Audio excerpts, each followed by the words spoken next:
G'day everyone, and welcome back for another edition of Selexia puts her English degree to, well, I was going to say good use, but questionable. Let's just say use. Selexia puts her English degree to use. Today, I'm going to be telling you about Macbeth. Because I have the complete works of Shakespeare, so might as well use it, eh? Okay, so we start with Macbeth and Banquo. They're just like coming home from a battle. They've just been doing, Scotland's at war with someone. I don't know, doesn't matter. So they run along and they meet these witches. And the witches are like, "Yo, Macbeth, you're the Thane of Cawdor." And he's like, "No, I'm not. The Thane of Cawdor's still alive. I don't understand." And they're like, "Not only are you the Thane of Cawdor, but you're going to be king. It's going to be ace. Also, Banquo, your kids are going to be king, but we've got nothing for you. Like, you personally, we've got nothing. Just be your kids. It's good for your kids." So they're like, "What is for crazy ladies?" And then when they try and question them further, the witches disappear. So they're all just like, "What just happened? I don't know, crazy." But then they come across King Duncan, King of Scotland, and he is all, "The Thane of Cawdor's dead, Macbeth. You're the new Thane of Cawdor." And Macbeth is like, "Whoa, those witches were telling the truth. Shit, am I going to be king? I'm going to be king. Well. And in the process of this, Duncan's also like, "Now, because we're going to celebrate that you are now Thane of Cawdor, Macbeth, I'm going to come to your house for a sleepover. It's going to be great." Then Macbeth sends a letter to his wife, warning her that Duncan's coming, obviously, as you do, because, you know, she's got to get the house ready. But also tells her about the prophecy from the witches. Like, they knew I was the Thane of Cawdor, and they couldn't even possibly have known I was the Thane of Cawdor. They also said I was going to be king. Isn't that rad? Don't know what to do about it, but it's rad. And then Macbeth arrives, and Lady Macbeth is like, "Got your letter. Love this for you. You know how we could make this happen real quick? We could kill Duncan." And Macbeth's like, "But what if we get caught? I'm a bit scared of punishment." And Lady Macbeth is like, "Well, we got to do it. You know, if I was a man, I would be doing it. But I'm not a man. All I can do is have children, so it's up to you, husband. But you better do it because I've got plans." So then Duncan comes and they have dinner and it's all lovely. And then Lady Macbeth is like, "Okay, so now Macbeth, listen. I'm going to poison the I'm going to drug the guards and they're going to fall asleep, and then we're going to use their daggers to kill Duncan. And then we're going to like cover them in blood and stuff. And then everyone will think they did it. And it'll be great." And Macbeth is still like, "I don't know if I should kill Duncan. Might get in trouble. I don't know." But Lady Macbeth is not having any of that shit. She's like, "Nah, do it. If I had promised you that I would kill my own child, I'd do it. No matter how, and you know how much I love babies, but I would kill my own child for you if I'd promised, and you promised to do this, so let's get it done." So Macbeth does. He's a little, but he does it, kills Duncan, but then he brings the knives back, and Lady Macbeth is like, "What are you doing? These daggers need to go be with the guards, so everyone thinks they did it." And Macbeth's like, "Well, I'm not going back in there. You can't make me go back in there. I did my job. I'm not going back. No, it's not happening." So Lady Macbeth's like, "Fine, I will do it. God, you're the worst. One job, Macbeth." So she goes, takes the daggers back in, and like smears blood all over the sleeping guards. So it looks like they, murdered Duncan and then just like fell asleep with blood all over them. The plan has holes, is what I'm saying. Anyway. She knows that she's got blood on her hands. That will be important later. But now they think they've got away with it. It's all fine. They're like, "Let's go to bed." Then Macduff turns up. He's another nobleman. I'm not sure exactly why he turns up. He just does. He's like, "Yo, I'm here. It's the middle of the night. Let me in."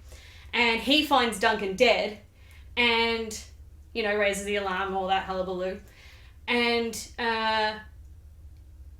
in that time, Macbeth has killed the guards. And Duncan's like, "Well, we found the guards and they were all like covered in blood, so they probably did it, but also they're dead." And Macbeth's like, "Oh yeah, I just did that. I just did that just then when you found Duncan. I just did that. that was me. I did that because Duncan's dead, and I think they did it. I was just so angry. I just was so crazed with anger and loss and grief that I killed them. I honestly don't know where he found the time to do that, between like that no one noticed, like before Macduff got there they killed them, and then I don't know. It's again with the holes in this plan. So Duncan's two sons, Malcolm and he's got a stupid name. I need to check that because he's got a stupid name. Donalbain. Duncan's sons, Malcolm and Donalbain. The Scots. It's probably Scottish. I don't know. They are like, oh no, our lives are probably in danger now too. We better get out of here. And they flee, which obviously makes everyone suspect that they killed Duncan. So everything is coming up Macbeth now. He's like, yes, my hands are clean, figuratively and literally, because I washed them, and I'm going to be king. So he does. He becomes king. He gets crowned king. I guess he was like third in line for the throne, and the two princes left, so now he's king. So he's king in a way, and he's very insecure about his kingliness because of the way he came to be king. He's like, oh, what if someone finds out and I don't know what to do? And then he remembers the witch's prophecy that Banquo's heirs will be kings, and he's like, well, this can't stand. No, I think we should kill Banquo and his son. I've decided, it's a great plan, I'm going to do it. So he hires some murderers, they go to kill Banquo and his son. They kill Banquo, but his son flees and is literally never seen again in this play. But I guess Shakespeare was like setting up for a sequel. He gets the murderers to go kill Banquo. They come back and tell him that Banquo's dead, but that Banquo's son fled. And he's having dinner, just like, holding court, the way you do when you're king. And he sees Banquo's ghost and he freaks out. He's like, Banquo is here. Why? I can't sit at this table because Banquo is here. And everyone's like, no, Banquo is not here. What are you talking about? There's a seat right there. What? Macbeth, what's wrong? And Lady Macbeth tries to cover. She's like, oh, he's had this problem since he was a child. He just goes away sometimes. Give him a minute and he'll be back. But then Banquo's ghost actually turns up. But of course only Macbeth can see him. So questionable. Unclear on whether Banquo's ghost is actually there or not. No one knows. Mystery. So eventually Lady Macbeth is like, okay, everyone just go home. The king's having a time. He'll be fine. Don't listen to anything he says, but let's just all go to bed. Okay, then I've got my phone because there's a quote I'm going to read to you in a minute. So then Macbeth goes to find the witches because he's like, I need to know that nothing bad's going to happen. I need their power of prophecy. He finds them and they do some spells and some entities appear and tell him stuff. And the things they tell him are this. That he will be safe until Birnam Wood marches into battle against him. And he's like, well, how can a wood march into battle? That's great, I'm fine. And also that he should be suspicious of Macduff. He should beware Macduff, the nobleman who found Duncan. Turned up in the middle of the night at his house for no reason. And finally, that none of woman born shall harm Macbeth. Just remember that. Just remember that for later. Keep that one. Blood on Lady Macbeth's hands, and none of woman born shall harm Macbeth. Those are the things we need to remember for later. Alright. So now that the witches have warned Macbeth that he should beware of Macduff, he's like, you know what? I'm just going to do the same thing I did with Banquo. I'm just going to pay someone to kill him. Easy. Easy done. However, Macduff is not at home. He's, already become suspicious of Macbeth and has left to find Malcolm. I don't think Donalbain even is in it again at all. So he was a pointless addition to the cast. So, Macduff's gone. So Macbeth obviously doesn't know this, and neither do the murderers. So he sends the murderers over to Macduff's house, and they kill his wife and children. And that, if you'll remember from my Hamlet video, is the innocent death that makes this a tragedy. So in this case, it's multiple innocent deaths because it's the entire family. But, same thing as Ophelia in Hamlet. She's the innocent death that makes it a tragedy. Macduff's family, the innocent death that makes it a tragedy. See, I'm educating and entertaining. Macbeth is told that Birnam Woods is marching against him. Turns out that Malcolm's army is using like sticks from the forest to like camouflage themselves as they march on Macbeth's castle. So technically the Woods are marching on him. Prophecies are. Meanwhile, Lady Macbeth is, racked with guilt. The guilt is finally getting to her. She keeps trying to wash the blood off her hands, and from her perspective, it just won't go. That's where the "out damned spot" line comes from that you may have heard quoted a lot outside of Macbeth. It just won't wash off.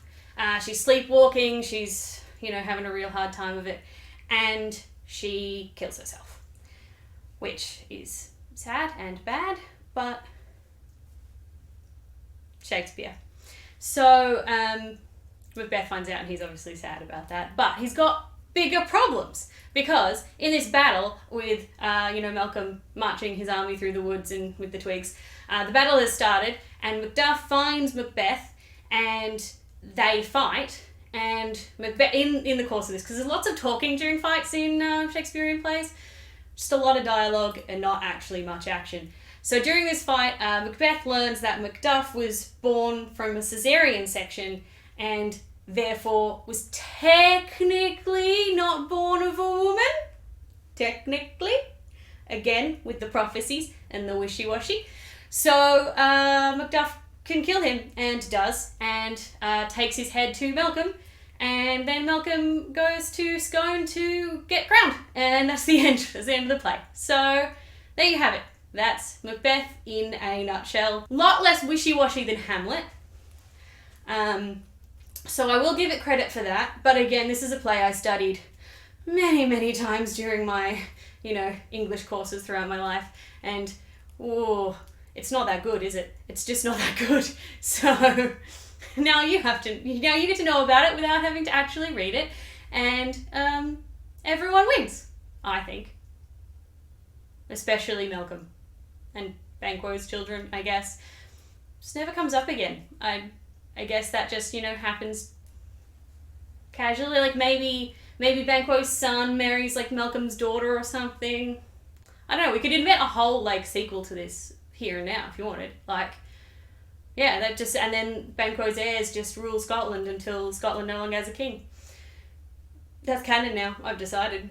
Shakespeare's dead and also might not have existed at all, so he can't do anything about it.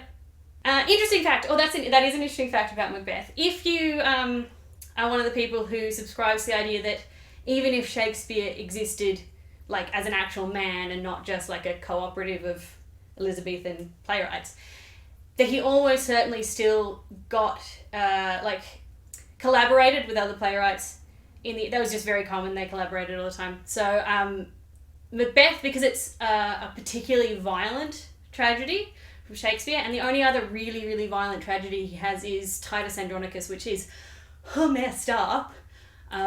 Don't read it, it's unpleasant.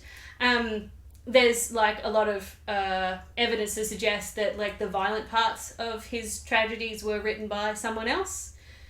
Probably Thomas Kyd, though not definitely, could have been Christopher Marlowe. Anyway, Thomas Kyd wrote the Spanish tragedy, and Christopher Marlowe wrote a version of Faust, which is a German play.